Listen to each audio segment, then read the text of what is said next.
जय हिंद, वंदे मातरम। स्वागत है सभी साथियों का स्टडी एग्जाम एकेडमी पर। आज अपनी क्लास होने वाली है जनरल साइंस की। साइंस के विज्ञान के कुछ महत्वपूर्ण प्रश्न जो एग्जाम में हर बार बार रिपीट होते हैं, उन प्रश्नोत्तरी पर हम चर्चा करेंगे। यदि आपको इसकी पीडीएफ फाइल चाहिए तो हमारा टेलीग्राम ग्रुप ज्वाइन कर लें, स्टडी एग्जाम एकेडमी, जिसका लिंक नीचे डिस्क्रिप्शन बॉक्स में है। क्लास में आगे बढ़ने से पहले बता दूं साथियों, यदि कोई मेरा साथी जो राजस्थान पुलिस कांस्टेबल या सब इंस्पेक्टर एग्जाम की तैयारी कर रहा है तो उनके लिए हमारी महिला व बाल अपराध की ई बुक लॉन्च हो चुकी है। संपूर्ण सिलेबस साथ में सारे के सारे क्वेश्चन आपको मिलेंगे। इस पीडीएफ के साथ में आपको मिलेगी कंप्यूटर और राजस्थान जीके बिल्कुल फ्री, राजस्थान का करंट जीके बिल्कुल फ्री मिलेगा। किसी विद्यार्थी को चाहिए तो नीचे व्हाट्सएप नंबर दिया हुआ है, इस पर आप कॉन्टैक्ट कर सकते हैं। ओनली फॉर व्हाट्सएप करें। पहला प्रश्न आपके सामने स्क्रीन पर आ रहा है। सामान्य मनुष्य की कोशिका में गुणसूत्रों की संख्या होती है।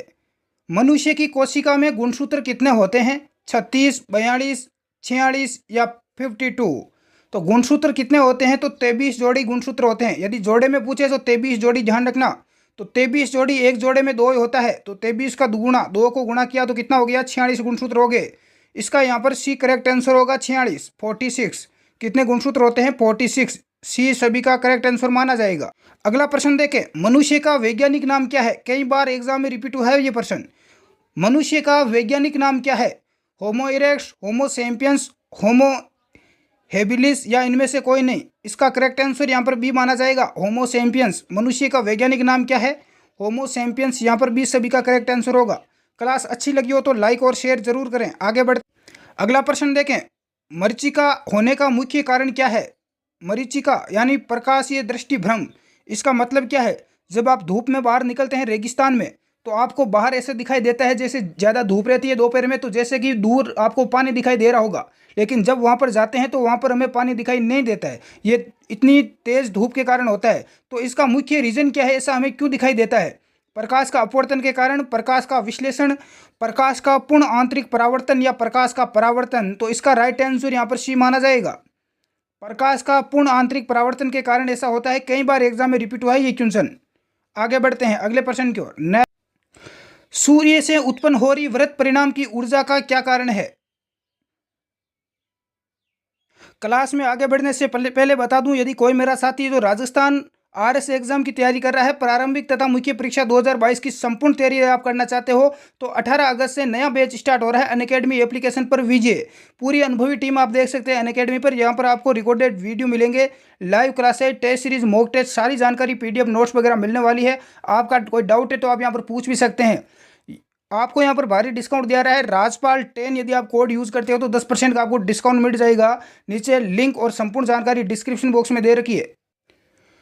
तो सूर्य से जो उत्पन्न हो रही वृत्त परिणाम की जो ऊर्जा है, सूर्य से जो ऊर्जा उत्पन्न होती है, इसका प्रमुख कारण क्या है? नाभिकीय विखंडन, नाभिकीय संलयन, नाभिकीय अभिक्रिया या इनमें से कोई नहीं?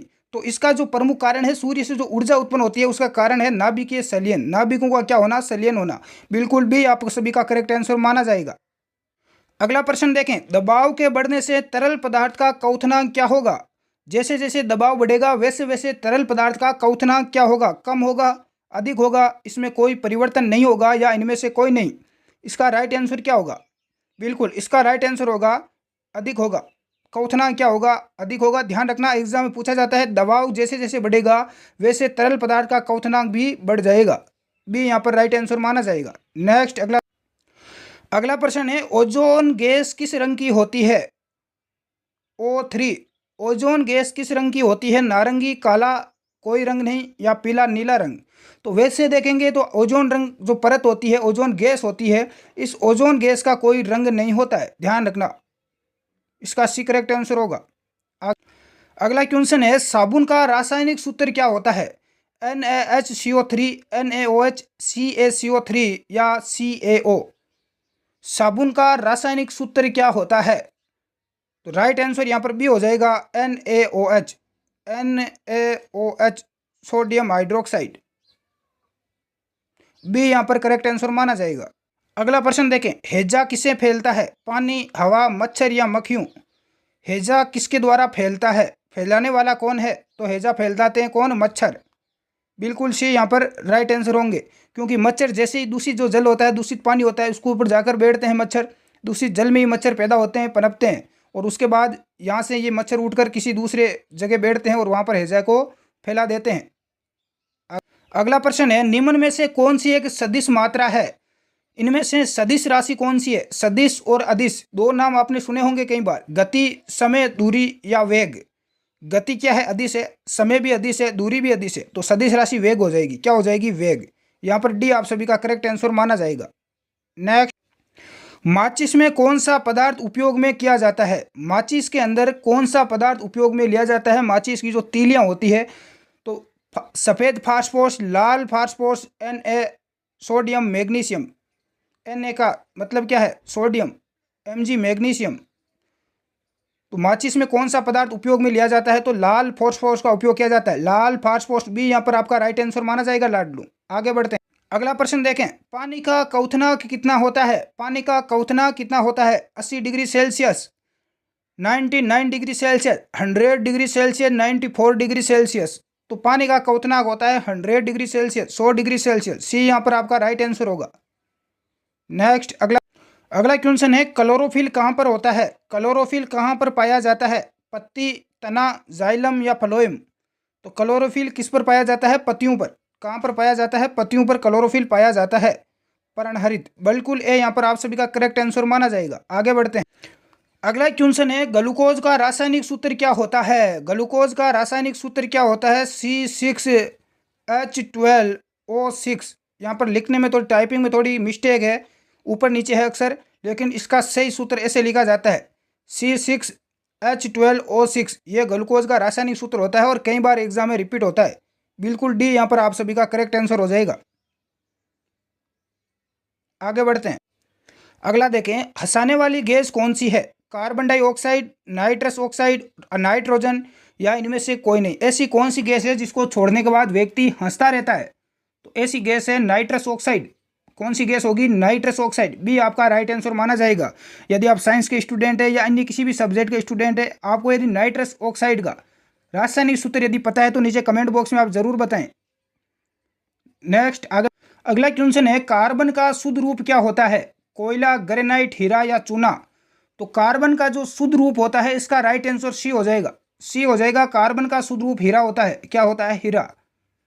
नेक्स्ट, आगे, ध्वनि की तीव्रता का मापक क्या है? हर्ट्ज, डेसिबल, मेगा या वोल्टेज। ध्वनि की तीव्रता किसके द्वारा मापी जाती है? किस में मापी जाती है? तो ये डेसिबल हो जाएगा। इसका मात्रक क्या हो जाएगा? मापक हो जाएगा डेसिबल। बी सभी स्टूडेंट्स का राइट होगा। नेक्स्ट, अगला प्रश्न देखें, विद्युत प्रवाह किस यंत्र से मापा जाता है? विद्युत धारा का प्रवाह किस यंत्र के द्वारा मापा जाता है? वोल्ट मीटर, एनीमोमीटर, ए मीटर या इनमें से कोई नहीं। तो इसका करेक्ट आंसर सी हो जाएगा, ए मीटर। किसके द्वारा मापा जाता है? ए मीटर के द्वारा विद्युत प्रवाह मापा जाता है। सी यहाँ पर आपका राइट आंसर माना जाए। अगला क्वेश्चन देखें, न्यूट्रॉन की खोज किस वैज्ञानिक ने की थी? रदरफोर्ड, जे थॉमसन, बोहर या जेम्स चैडविक। इलेक्ट्रॉन की खोज किसने की थी? इलेक्ट्रॉन की खोज यदि आपसे पूछे तो इलेक्ट्रॉन की खोज जे थॉमसन ने की थी। बिल्कुल। न्यूट्रॉन की खोज जेम्स चैडविक के द्वारा की गई। डी आप सभी स्टूडेंट्स का करेक्ट आंसर माना जाएगा। डी जो भी स्टूडेंट्स बता रहे हैं सभी का करेक्ट। अगला प्रश्न देखें, दूध की शुद्धता किस उपकरण से नापी जाती है? लैक्टोमीटर, बैरोमीटर, हाइड्रोमीटर या वोल्ट मीटर। तो दूध की शुद्धता मापी जाती है लैक्टोमीटर से। किसके द्वारा? लैक्टोमीटर। ए आप सभी का करेक्ट आंसर होगा। अगला प्रश्न देखें, पोटेशियम क्लोराइड का रासायनिक सूत्र क्या है? पोटेशियम क्लोराइड, पोटेशियम का सूत्र क्या होता है? के। प्रतीक क्या होता है? पोटेशियम का के होता है। और क्लोराइड का Cl, क्लोरीन, क्लोराइड। बिल्कुल यहाँ पर राइट आंसर क्या होगा? सी हो जाएगा, KCl, पोटेशियम क्लोराइड। बिल्कुल सी आप स्टूडेंट का करेक्ट है। अगला प्रश्न है, मानव शरीर में सबसे कठोर हिस्सा क्या होता है? मानव शरीर का सबसे कठोर और मजबूत भाग कौन सा है? हड्डी, केराटिन, इनेमिल या डेंटाइन। जो हमारा दांत होता है, दांत के जो ऊपर का भाग होता है, वो मानव अपने शरीर का सबसे कठोर भाग होता है। इसे इनेमिल बोला जाता है। क्या बोला जाता है? इनेमिल। सी यहाँ पर सभी स्टूडेंट्स का करेक्ट होगा। नेक्स्ट, आगे, न्यूटन के पहले नियम को क्या नियम कहते हैं? न्यूटन के पहले नियम को अन्य किस नाम से जाना जाता है? संवेग, आवेग, जड़त्व या उपरोक्त सभी। तो न्यूटन ने 3 नियम दिए थे। पहले नियम को जड़त्व का नियम भी कहा जाता है। सी यहाँ पर करेक्ट आंसर होगा। आगे बढ़ते हैं। अगला प्रश्न है, निम्न में से डोपलर प्रभाव से संबंधित है? ध्वनि, प्रकाश, चुंबकत्व या इनमें से कोई नहीं। तो डोपलर प्रभाव से संबंधित है ध्वनि। क्या हो जाएगा? ध्वनि हो जाएगा। ए यहाँ पर आप सभी का करेक्ट आंसर माना जाएगा। नेक्स्ट, अगला क्वेश्चन देखें, क्षय रोग किसे होता है? कवक, मच्छर, वायरस या बैक्टीरिया? तो क्षय रोग किसके द्वारा होता है? ये बैक्टीरिया के द्वारा होता है। किसके द्वारा? बैक्टीरिया के कारण होता है। डी आप सभी का यहाँ पर करेक्ट आंसर माना जाएगा। अगला प्रश्न देखें, निम्न में से कौन सी सदिश राशि है? सदिश और अदिश हर एग्जाम में पूछी जाती है। गतिज ऊर्जा, द्रव्यमान, त्वरण या इनमें से कोई नहीं। सदिश राशि कौन सी है इनमें से? तो त्वरण हो जाएगा इसका करेक्ट आंसर। त्वरण क्या है? सदिश है। बाकी गतिज ऊर्जा और द्रव्यमान ये क्या है? अदिश राशि है। बढ़ते हैं अगले प्रश्न की ओर। अगला प्रश्न पूछा गया है, भिंडी का वानस्पतिक नाम क्या है? भिंडी का वैज्ञानिक नाम आपसे पूछा गया है। बीटा नीलगिरीस, पिंजम सटाइवम, ब्रासिका रापा या हिबिस्कस स्क्यूलेंट? इसका करेक्ट आंसर यहाँ पर डी हो जाएगा। भिंडी का वैज्ञानिक नाम होता है हिबिस्कस। बिल्कुल यहाँ पर डी सभी स्टूडेंट्स का करेक्ट माना जाएगा। आगे बढ़ते, अगला प्रश्न है, वर्ष का सबसे छोटा दिन कौन सा होता है? 21 जून, 21 मार्च, 22 दिसंबर या 24 सितंबर? वर्ष जिसमें 365 दिन होते हैं एक साल में, इसका सबसे छोटा दिन कौन सा है? इसका राइट आंसर सी हो जाएगा 22 दिसंबर। सबसे छोटा दिन कौन सा होता है? 22 दिसंबर। तो सबसे बड़ा दिन कौन सा होता है? कमेंट बॉक्स में बताएं सबसे बड़ा दिन कौन सा होता है यदि आपको आंसर आ रहा है तो। अगला प्रश्न देखें, प्राथमिक रंग कौन से हैं? लाल, नीला, पीला, लाल, नीला और हरा, लाल, नीला और संतरा, इनमें से कोई नहीं। तो प्राथमिक रंग कौन से हैं? एग्जाम में कई बार ये प्रश्न पूछा गया है। तो प्राथमिक रंग है लाल, नीला और हरा। कौन सा है? लाल, नीला और हरा। भी यहाँ पर आप सभी का करेक्ट आंसर माना जाएगा। नेक्स्ट, अगला प्रश्न देखें, कौन सी गैस वायुमंडल के लिए तापमान में वृद्धि करती है? किस गैस के कारण वायुमंडल के तापमान में वृद्धि होती है? Carbon dioxide, sulphur dioxide, nitrogen dioxide या ऑक्सीजन O2? बिल्कुल। तो इसका राइट आंसर क्या हो जाएगा? CO2। CO2 किसका है? Carbon dioxide. बिल्कुल यहाँ पर ए राइट आंसर माना जाएगा। कार्बन डाइऑक्साइड गैस वायुमंडल के तापमान में क्या कर देती है? वृद्धि करती है। ए यहाँ पर आप सभी स्टूडेंट्स का करेक्ट है। विद्युत धारा का मात्रक होता है जूल, वाट, एम्पियर या ओम? एग्जाम में कई बार रिपीट हुआ है। विद्युत धारा का मात्रक क्या होता है? तो ये एम्पियर होता है। क्या होता है? एम्पियर। यहाँ पर सी आपका करेक्ट आंसर माना जाएगा। तो आज की क्लास में इतना ही। क्लास अच्छी लगी हो तो क्लास को लाइक और शेयर जरूर करें और नीचे कमेंट बॉक्स में अपना फीडबैक जरूर दें। इसकी PDF फाइल हमारे Telegram group study exam academy में मिल जाएगी, जिसको आप ज्वाइन करके लाभ उठा सकते हैं। धन्यवाद साथियों। जय हिंद।